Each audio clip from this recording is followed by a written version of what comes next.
జోగులాంబ గద్వాల జిల్లా థరూర్ మండలం ప్రియదర్శిని జూరాల ప్రాజెక్టు నిండుకుండలా నిండుకుంది. ఈ సందర్భంగా గద్వాల ఎమ్మెల్యే బండ్ల కృష్ణమోహన్ రెడ్డి రైతుల దృష్టిలో ఉంచుకొని 30,000 ఎకరాలకు నీరు అందించాలన్న ఉద్దేశంతో 750 క్యూసెక్కుల నీటిని కుడి కాలువ ద్వారా పంట పొలాలకు వదలడం జరిగింది.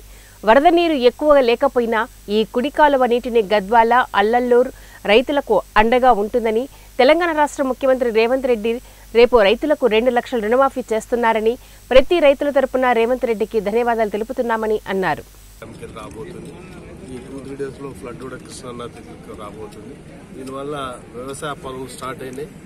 ఇప్పుడే చాలా మటుకు నారలు కూడా పోసుకోవడం జరిగింది. అలా నారలు పోసుకున్నందుకు కరిగేట్ల వరకు నీళ్లు ఇవ్వడం జరిగింది. 750 క్యూసెక్ల నీళ్ల ద్వారా 30,000 ఎకరాల పైబడి ఈ పంటకి అందించే అవకాశం ఉంటుంది.